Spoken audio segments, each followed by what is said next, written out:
sa teda začalo stretnutie 9. vzájomné medzi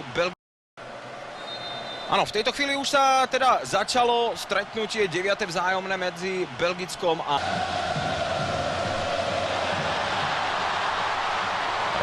Romelu Lukaku a jeho strela, gól! V 3. minúte Belgičania vedú 1-0. A kto iný? Lukaku otvára skóre, tak ako uzavieral duel s Tak tomu sa povie úvod ako z Partesu.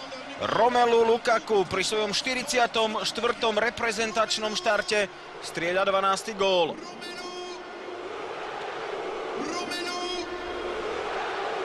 A to, že je to Witsel, jeho strela a takmer zapadla do siete. Tesne vedľa. No aj v zápase proti Fínom sa Belgičania často púšťali do streleckého zakončovania.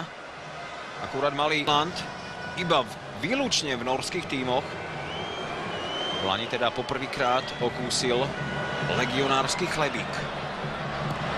No a nech sa páči 1-1 v 21. minúte. Prvá strela na belgickú bránu a Joshua King.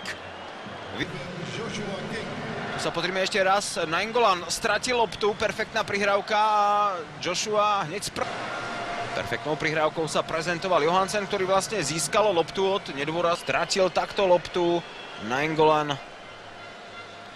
Johansen skvelo našiel Joshua Kinga a ten Foren. Jeho pas za obranu. No, toto je slušná príležitosť pre Berishu. Jeho strela, fantastický zákrok Thibauta Courtoisa.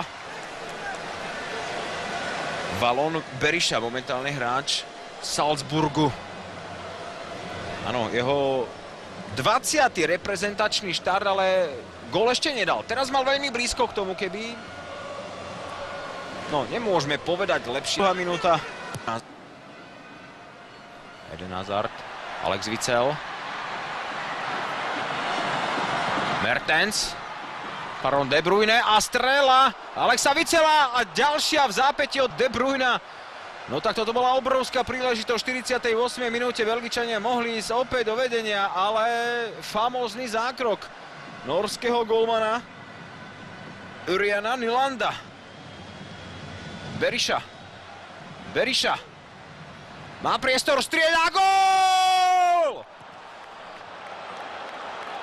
Nádherná strela Berishu a jeho prvý reprezentačný gól v norských službách. Hostia vedú 2-1, pozrime sa na to ešte raz. Belgičania mu dali príliš veľa priestoru, pozrite sa, ani Lukaku, ani Vertonghen, ani Alderweireld nedokázali vložiť nohu do jeho strely. A Thibaut miesto medzi 11 na trávniku a je tu šanca, do ktorej sa dostal Lukaku.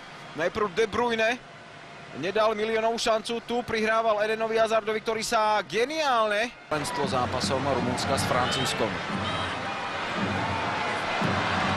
No a pozrime sa na to ešte raz, offside tu v žiadnom prípade nebol. Ani Romelu Lukaku nestal v takejto... Nechcem rovno povedať, že by Belgičania podcenili Fínov, ktorí takisto momentálne ako nóri neprežívajú najlepšie futbalové obdobie. A je vyrovnané 2-2, pretože Eden Hazard pohotovou hlavičkou dokázal prekonať Nylanda. Z ničoho nič. Centrovaná na tento vyrovnávajúci gól. Lukaku, De Bruyne, jeho krásne načechraná lopta na hlavu Edena Hazarda. A Belgičania vyrovnávajú na 2-2. Áno, veľmi neskoro tam prišiel. Prezentoval jednou skvelou, nádhernou prihrávkou na 1-1 v 21. minúte.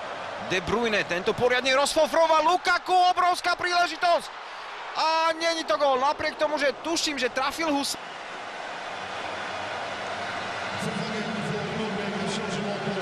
Prišiel tam Strandberg. A je to gól! Tak ten tlak predsa len eruptoval do tretieho presného zásahu, o ktorý sa postaral striedajúci Simon. Nech sa páči, Mark Wilmots, toto je moja odpoveď za vašu dôveru. Dokonalý žolík. Ešte raz, rohový kop, tie štandardné situácie od rohovej zástavky v tomto zápase Belgičanom veľmi nevychádzali. Ale teraz Siman úplne osamotený, iba nastavil hlavu a Belgičania vedú 3-2. Toto je tým, toto je druhý najlepší. Something that I can never take. Where you wind to the rhythm of bass. Something that I can never take. They would be on the drum, but I will.